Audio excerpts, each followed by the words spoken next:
बिस्मिल्लाहिर्रहमानिर्रहीम। अस्सलाम वालेकुम। Welcome back to my channel. उम्मीद करती हूँ आप सब खैरियत से होंगे।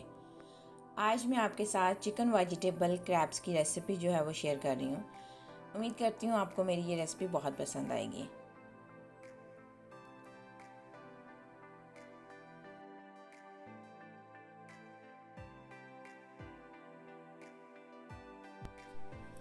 तो चलिए रेसिपी को स्टार्ट कर लेते हैं। सबसे पहले मैंने कढ़ाई में 1 टेबलस्पून के करीब जो है वो ऑयल लिया है और उसमें मैंने 1 टीस्पून लहसुन अदरक का पेस्ट शामिल किया है। इनको मैंने हल्का सा सौते कर लिया है। सौते करने के बाद मैंने इसमें 1 कप के करीब जो है वो बोनलेस चिकन ऐड किया है। यहाँ तक मैंने चिकन को इतना फ्राई किया है कि इसमें लहसुन अदरक का फ्लेवर जो है वो आ जाए।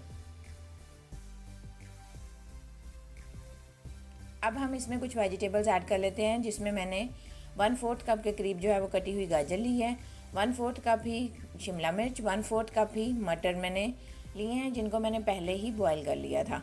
अब हम इनको चिकन के और लहसुन के पेस्ट के साथ जो है वो थोड़ी देर के लिए फ्राई करेंगे। फ्राई करने के बाद हम इसमें कुछ स्पाइसेस ऐड करेंगे। स्पाइसेस में मैंने 1/2 टीस्पून काली मिर्च का पाउडर, 1/2 टीस्पून नमक, 1 टीस्पून सिरका, 1 टीस्पून चिली सॉस और 1 टेबलस्पून सोया सॉस ऐड किए। करने के बाद मैंने तमाम इंग्रेडिएंट्स को मिक्स कर लिया और मिक्स करने के बाद मैंने इनको 1 से 2 मिनट के लिए हाई फ्लेम पर कुक किया है। आखिर में हम इसमें 1/4 कप के करीब कटी हुई बंद गोभी ऐड कर देंगे और इनको अच्छे से मिक्स करेंगे और दोबारा जो है वो हाई फ्लेम पर हम इसको 1 से 2 मिनट के लिए कुक करेंगे।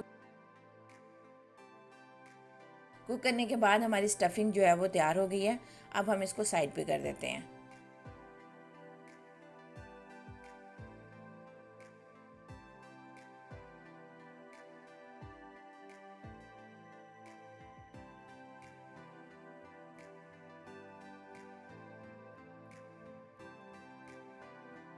अब हम रेसिपी का सेकंड स्टेप स्टार्ट कर लेते हैं, जिसमें मैंने 1/2 कप के करीब जो है वो मैदा लिया है और उसमें मैंने 1/4 टीस्पून नमक, 1 अंडा, 1 कप पानी और आधा कप दूध ऐड करके मैंने विस्क की मदद से उसे अच्छे से बीट कर लिया है। यहाँ पे एक बात का ध्यान रखिए कि आपकी लिक्विड डो जो है वो बहुत पतली होनी चाहिए, बहुत रनी सी होनी चाहिए। अगर आप डो को थोड़ा गाढ़ा रखेंगे तो आपके क्रैब्स बहुत मोटे मोटे बनेंगे, जो खाने में ज़रा अच्छे नहीं लगते। अगर आपको यहाँ पे अपनी डो जो है वो थोड़ी थिक लग रही है तो आप इसमें थोड़ा दूध या थोड़ा पानी और ऐड कर सकते हैं। बीट करने के बाद देखिए हमारी जो लिक्विड का टेक्सचर है वो कुछ इस तरह का होना चाहिए। अब मैंने एक नॉन स्टिक पैन को हल्के से ग्रीस कर लिया है। ग्रीस करने के बाद मैंने 1 चम्मच के करीब जो है वो इसमें लिक्विड डो ऐड किया है और उसे अच्छे से फैला दिया है।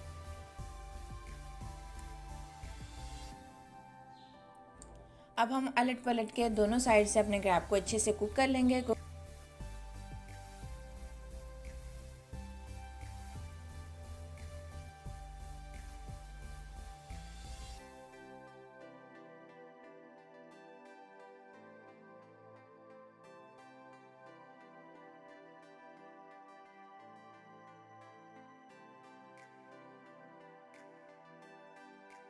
देखिए हमारे क्रैब का कलर दोनों साइड से कितना खूबसूरत आया है। हमें यही कलर चाहिए। अब हम इसमें जो है वो अपनी स्टफिंग ऐड करते हैं। स्टफिंग ऐड करने के बाद मैंने चारों साइड से जो है वो अपने क्रैब को फोल्ड करके एक बॉक्स की शक्ल दे दी है।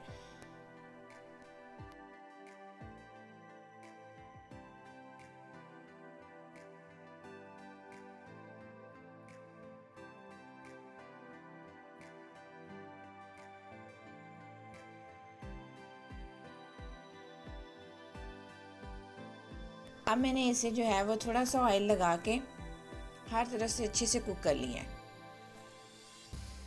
और इतना कुक किया है कि हमारे क्रैब का कलर जो है वो गोल्डन ब्राउन हो गया है। तो ये देखें हमारा क्रैब जो है वो कितना खूबसूरत बनकर तैयार हुआ है।